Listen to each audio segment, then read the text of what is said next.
الف لام میم۔ مختلف صورتوں کے شروع میں یہ حروف اسی طرح الگ الگ نازل ہوئے تھے۔ ان کو حروف مقطعات کہتے ہیں، اور صحیح بات یہ ہے کہ ان کا ٹھیک ٹھیک مطلب اللہ تعالیٰ کے سوا کسی کو معلوم نہیں۔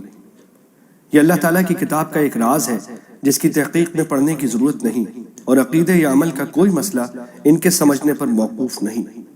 یہ کتاب ایسی ہے کہ اس میں کوئی شک نہیں، یہ ہدایت ہے ان ڈر رکھنے والوں کے لیے۔ یعنی اس کتاب کی ہر بات کسی شک و شبہ کے بغیر درست ہے۔ انسان کی لکھی ہوئی کسی کتاب کو 100% شک سے بالاتر نہیں سمجھا جا سکتا، کیونکہ انسان کتنا ہی بڑا عالم ہو اس کا علم محدود ہوتا ہے، اور اکثر اس کی کتاب اس کے ذاتی گمان پر مبنی ہوتی ہے۔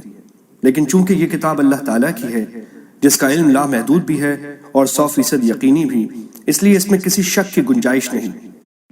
جو بے دیکھی چیزوں پر ایمان لاتے ہیں اور نماز قائم کرتے ہیں، اور جو کچھ ہم نے انہیں دیا ہے اس میں سے اللہ کی خوشنودی کے کاموں میں خرچ کرتے ہیں۔ جو لوگ قرآن کریم کی ہدایت سے فائدہ اٹھاتے ہیں، یہاں ان کی اہم صفات بیان فرمائی گئی ہیں۔ ان میں سب سے پہلی صفت تو یہ ہے کہ وہ غیب یا اندیکھی چیزوں پر ایمان لاتے ہیں، جس کی تفصیل پیچھے گزری۔ اس میں تمام ایمانیات داخل ہو گئے، جس کا خلاصہ یہ ہے کہ جو کچھ اللہ تعالیٰ نے قرآن کریم میں بیان فرمایا یا جو کچھ نبی اکرم صلی اللہ علیہ وسلم نے ارشاد فرمایا، ان سب پر ایمان لاتے ہیں۔ دوسری چیز نماز قائم کرنا بیان کی گئی، جو بدنی عبادتوں میں سب سے اہم ہے، اور تیسری چیز اپنے مال میں سے اللہ تعالیٰ کے راستے میں خرچ کرنا ہے، جس میں زکوٰۃ و صدقات آ جاتے ہیں جو مالی عبادت ہے۔ اور جو اس وحی پر بھی ایمان لاتے ہیں جو آپ پر اتاری گئی، اور اس پر بھی جو آپ سے پہلے اتاری گئی، اور آخرت پر وہ مکمل یقین رکھتے ہیں۔ یعنی اس بات پر ایمان رکھتے ہیں کہ جو وحی حضور اقدس صلی اللہ علیہ وسلم پر اتاری گئی وہ بھی بالکل سچی ہے، اور جو آپ سے پہلے انبیاء کرام علیہم السلام مثلاً حضرت موسیٰ یا حضرت عیسیٰ علیہم السلام پر نازل کی گئی تھی وہ بھی بالکل سچی تھی، اگرچہ بعد میں لوگوں نے اسے ٹھیک ٹھیک محفوظ نہ رکھا بلکہ اس میں تحریف کر دی۔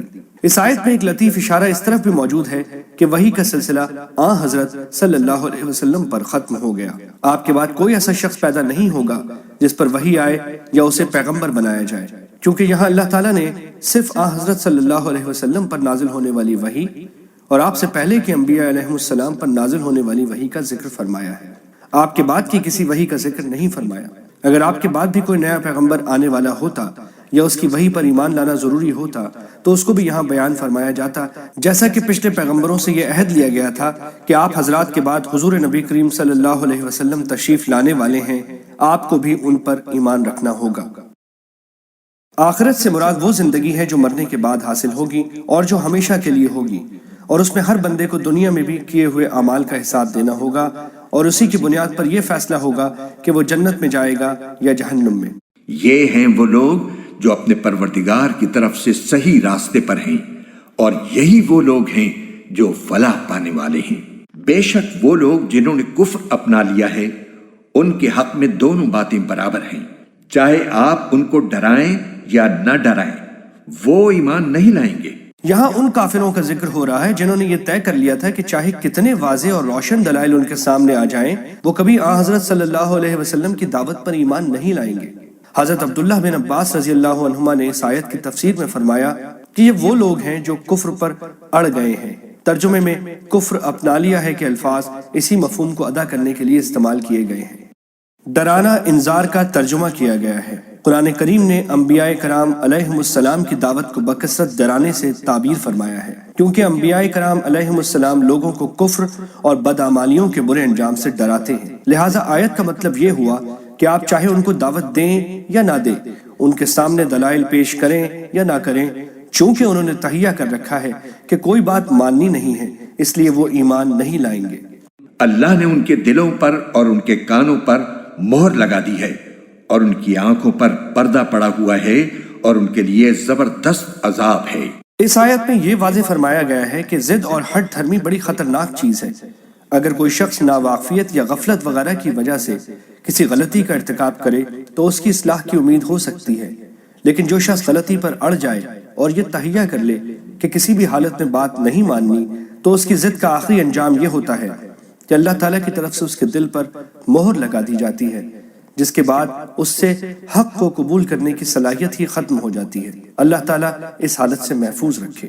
لہٰذا اس پر یہ شبہ نہیں ہونا چاہیے کہ جب خود اللہ تعالیٰ نے ان کے دل پر مہر لگا دی تو وہ معذور ہو گئے، اس لیے کہ یہ مہر لگانا خود انہی کی ضد اور یہ تہیہ کرنے کا نتیجہ ہے کہ حق بات نہیں ماننی۔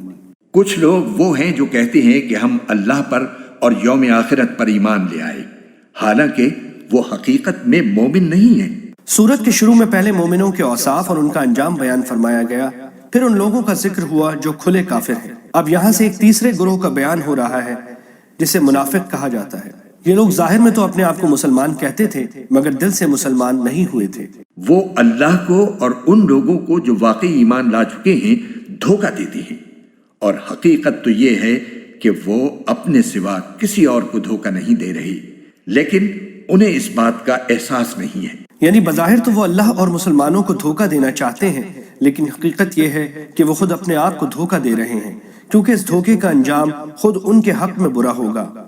وہ سمجھ رہے ہیں کہ اپنے آپ کو مسلمان ظاہر کر کے وہ کفر کے دنیاوی انجام سے بچ گئے، حالانکہ آخرت میں ان کو جو عذاب ہوگا وہ دنیا کے عذاب سے زیادہ سنگین ہے۔ ان کے دلوں میں روگ ہے، چنانچہ اللہ نے ان کے روگ میں اور اضافہ کر دیا ہے، اور ان کے لیے دردناک سزا تیار ہے، کیونکہ وہ جھوٹ بولا کرتے تھے۔ یہ وہی بات ہے جو پیچھے آیت نمبر 7 میں کہی گئی تھی، یعنی شروع میں انہوں نے اپنے اختیار سے اس گمراہی کو اپنایا اور اس پر اڑ گئے۔ یہ ان کے دل کی بیماری تھی، پھر ان کے ضد کے نتیجے میں اللہ تعالیٰ نے ان کی بیماری کو اور بڑھا دیا کہ اب انہیں واقعی ایمان لانے کی توفیق نہیں ہوگی۔ اور جب ان سے کہا جاتا ہے کہ تم زمین میں فساد نہ مچاؤ تو وہ کہتے ہیں کہ ہم تو اصلاح کرنے والے ہیں۔ یاد رکھو یہی لوگ فساد پھیلانے والے ہیں، لیکن انہیں اس بات کا احساس نہیں ہے۔ اور جب ان سے کہا جاتا ہے کہ تم بھی اسی طرح ایمان لے آؤ جیسے دوسرے لوگ ایمان لائے ہیں، تو وہ کہتے ہیں کہ کیا ہم بھی اسی طرح ایمان لائیں جیسے بے وقوف لوگ ایمان لائے ہیں؟ خوب اچھی طرح سن لو کہ یہی لوگ بے وقوف ہیں، لیکن وہ یہ بات نہیں جانتے۔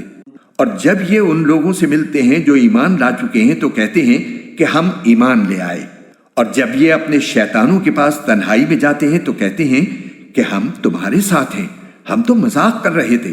اپنے شیطانوں سے مراد وہ سردار ہیں جو ان منافقین کی سازشوں میں ان کے سربراہ اور رہنما کی حیثیت رکھتے تھے۔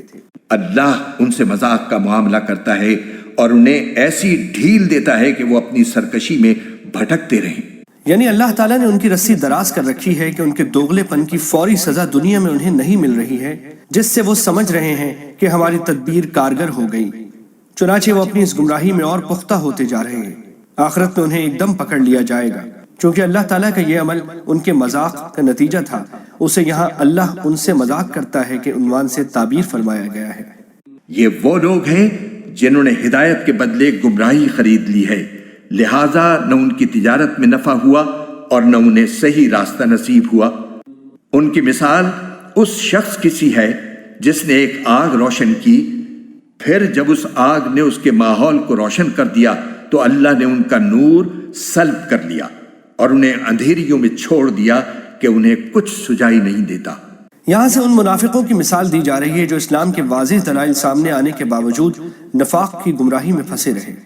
اسلام کے واضح دلائل کو آگ کی روشنی سے تشبیہ دی گئی ہے کہ جس طرح اس روشنی سے ماحول کی چیزیں صاف نظر آنے لگتی ہیں، اسی طرح اسلام کے دلائل سے حقیقت ان پر واضح ہو گئی، لیکن پھر ضد اور اناد کی وجہ سے اللہ تعالیٰ نے یہ روشنی ان سے سلب کر لی اور وہ دیکھنے کی قوت سے محروم ہو گئے۔ وہ بہرے ہیں، گونگے ہیں، اندھے ہیں، چنانچہ اب وہ واپس نہیں آئیں گے۔ یا پھر ان منافقوں کی مثال ایسی ہے جیسے آسمان سے برستی ایک بارش ہو جس میں اندھیریاں بھی ہوں اور گرج بھی اور چمک بھی۔ وہ کڑکوں کی آواز پر موت کے خوف سے اپنی انگلیاں اپنے کانوں میں دے لیتی ہیں، اور اللہ نے کافروں کو گھیرے میں لے رکھا ہے۔ منافقوں کی پہلی مثال تو ان منافقین سے متعلق تھی جو اسلام کے واضح دلائل سامنے آنے کے باوجود خوب سوچ سمجھ کر کفر اور نفاق کا رستہ اختیار کیے ہوئے تھے۔ اب منافقین کے اس گروہ کی مثال دی جا رہی ہے جو اسلام لانے کے بارے میں تذبذب کا شکار تھا۔ جب اسلام کی حقانیت کے دلائل سامنے آتے تو اس کے دل میں اسلام کی طرف جھکاؤ پیدا ہوتا اور وہ اسلام کی طرف بڑھنے لگتے، لیکن جب اسلامی احکام کی ذمہ داریاں اور حلال و حرام کی باتیں سامنے آتی تو وہ اپنی خود غرضی کی وجہ سے رک جاتے۔